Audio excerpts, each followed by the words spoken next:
对不起，我一直都好后悔，一直都想赎罪。你那么相信我，完全对你。是你救了我。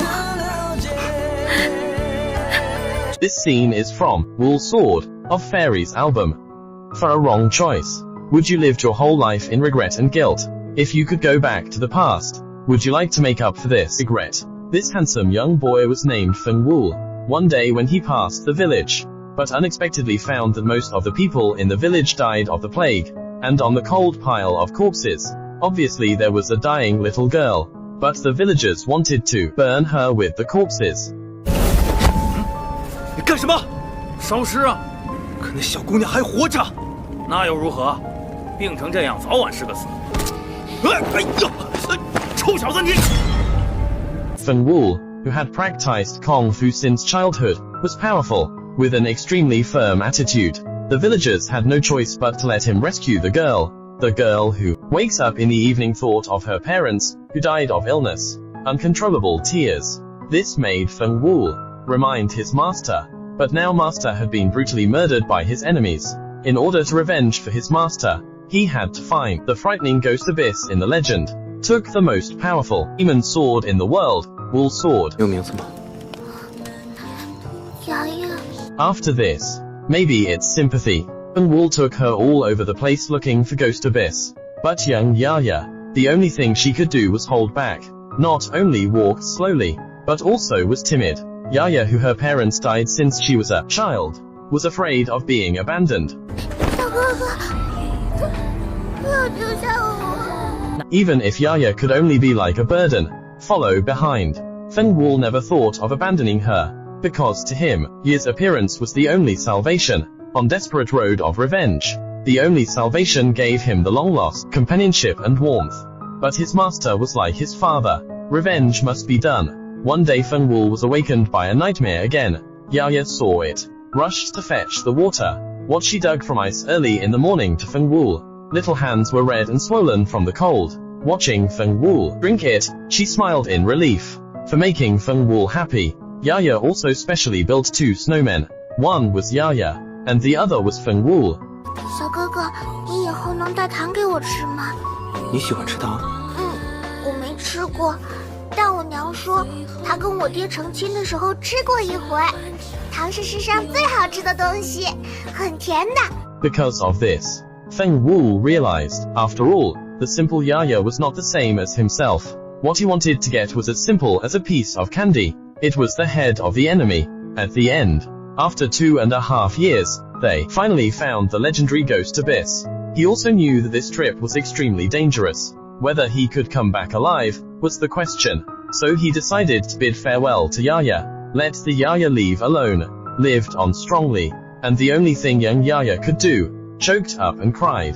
小哥哥，我等着你，我就在这里等着你。 There was no sunlight in the ghost abyss. Corpses everywhere. Feng Wule didn't know how long he had gone. His physical strength was about to be exhausted. His feet slipped, fell off a cliff, but accidentally discovered the hiding place of Wule Sword. Feng Wule carefully picked up the sword. Seeing that the long-term wish was about to come true, he was ecstatic. At this moment, a monster suddenly sprang out of the cave. He tried his best to draw the sword to resist, but he didn't know why he couldn't pull it out. Knocked to the ground by a monster, the injured Feng Wule knew he couldn't beat it. Immediately ran to the exit. But the strange thing was that it didn't reach the exit. There was a light ahead. 小哥哥，总算找到你了。 Seeing the monster approaching, Feng Wule hurriedly picked up Yaya and ran away. It turns out that Yaya never left alone. Instead, she had been waiting at the entrance of the cave for Feng Wule. Seeing that half a month had passed, but Feng Wule had not yet appeared. So worried, Yaya finally mustered up her courage. Go into the cave alone to find Feng Wule. Emergency moment. Feng Wule accidentally tripped over a stone. Ya's leg was seriously injured, and she was unable to run anymore. But the monsters was already watching behind. Feng Wule picked up the Wule Sword. Remembering his only wish, obtain the Wule Sword to avenge for his master. It had long been the only motivation for him to live. Seeing that the wish was about to come true, was it really necessary to give up all previous efforts to save a little girl? Feng Wule was terrified. cover his ears tightly, then turned around and ran towards the hole with all his strength.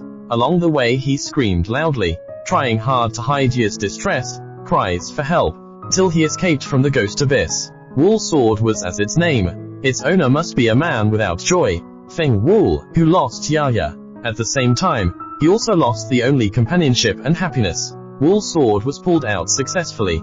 He also succeeded in revenge, and he became more and more ruthless. Countless souls died under his sword. Corpses piled up. He also became fearless #1 swordsman in the world. Many years passed. Feng Wule had also always felt deep self-blame and regret for leaving Ya behind, until he accidentally learned there was an elf named Nian Hua. This elf could help people return to the past, make up for regret. But he searched hard for 2.5 years, still couldn't find this elf, until Feng Wule met Peach Elf, and used the price of becoming another Nian Hua after 7 days, successfully summoned an elf named Nian Hua. Surprisingly, Nian Hua didn't send him back to the past, instead, took him to a house. It turns out that Ya was not killed by monsters. The monsters just poked Ya's eyes and then let her go, and she was lucky enough to climb out of the ghost abyss, saved by a passing hunter, and married the hunter's son. Now she was very happy with sons and daughters. After decades, Feng Wule saw Ya again. He knelt on the ground, with tears in his eyes. He repented of what he did. Ya also recognized this person. It was the little brother who took care of her when she was young. 终于回来看我了。你不怪我吗？你忘了我对你做了什么吗？你那么相信我，我却对你……不，我一直都记得，小哥哥，是你救了我。Ya tore. It turns out that she never blamed Feng Wule for abandoning her. On the contrary, she was very grateful to him for saving her in the first place, and took care of her.